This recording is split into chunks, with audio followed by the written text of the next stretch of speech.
why did Angela Merkel open her arms and embrace the multitudes of it? Right. And there is something very, very irrational in many people's mind about the way Angela Merkel in Germany behaved. Well, I think that's a possibility. I think that is a possibility. I spoke earlier about the way we all like to tell ourselves that what you call preemptive submission is a sign of moral virtue. So, in other words, we're not surrendering to an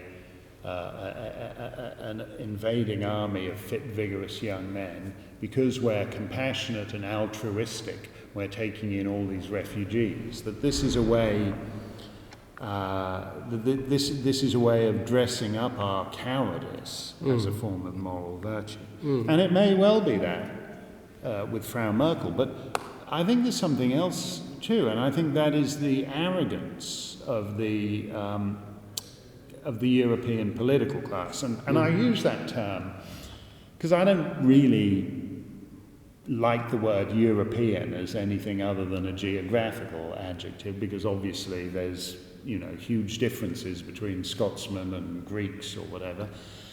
But there is at the upper level, there is, I think, a European political class that is so intellectually and emotionally invested in a proposition that it cannot abandon it without, in a sense, destroying itself.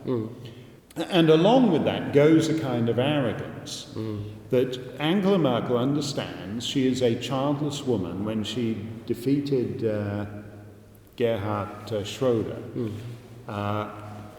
it was a childless woman versus a childless man. That would be an extraordinary thing in any US presidential election, to have a childless Republican running against a childless Democrat.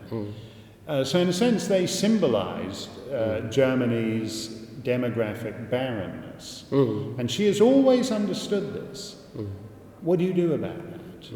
You could encourage people to have more babies. 40% of German female university graduates are childless. They don't want to. They have a lifestyle that doesn't permit children. You could import people from Spain, where there's a high youth unemployment rate, an extraordinarily high youth unemployment rate in Spain and Greece. But, would there be enough of them? Or can you go to where there's an unlimited sense of manpower, which is the Muslim world? And what does it matter? Because you're Angela Merkel, and you can turn these people into functioning citizens of a free Germany. And I think, in the absence of any other explanation, I think a certain arrogance that is part. Now, obviously, it's every paper in the last. I'm so bored with reading them. Every Western newspaper has an article beginning with a German mayor in some town or other saying, "Oh, well, in the last 20 years, 3,000 people have left our town, and we don't have enough children for the school anymore, and so we need people, so we want to welcome all these refugees." The Guardian in London and the New York Times all run these pieces. And one of these mayors, I forget which town it was, said, how can you have a German village without a school, without a butcher's, without a baker's, without a village pub? Well, if you import Muslim men, you're not going to have a village pub. You better plan for a much smaller Oktoberfest, because Muslims don't like to drink beer. The butcher is going to be halal. The school, if it adjusts to the values of the people you're bringing in, is going to be a school geared towards an Islamic student pool. The problem is not what is a German village without a village pub. The question is, what is Germany without Germans? It's just a bit of real estate. And I think that's I think that's what she's missing, if she is missing it. And the idea that you can semi-Islamify your society and remain Germany or remain France is a complete waste of time. Think of Germany as a country where everything works very well. It works superbly. They make the best cars. Everything is on time. Everything, their engineering is brilliant. And that, you know, that Lufthansa thing, the idea that somehow the one of the prime airlines in the world, a crazy guy can just lock him in the cockpit.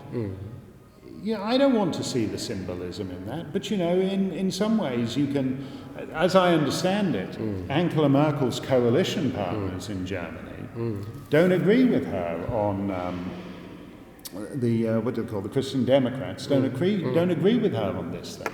They feel like the guys in the plane, that Angela Merkel is the crazy woman who's locked herself in the cockpit and is flying Germany into the mountains. These things do become symbolic. But I'll tell you this: Germany's reputation as a place where everything works like clockwork, that's not going to survive if there aren't Germans. That's a product of. We all understand that. When Angela Merkel has her dealings with Greece, and the Greek government says, we want you to pay reparations for World War II or whatever, she understands that the problem with Greece ultimately is not the Greek finances but the Greek people. Yes, right. That there's a difference. There's a difference between the German people and there's a difference between the Greek people.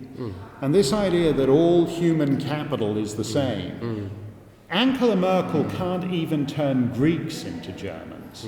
How is she going to turn Afghans into Germans? That's the question she doesn't seem to have asked herself.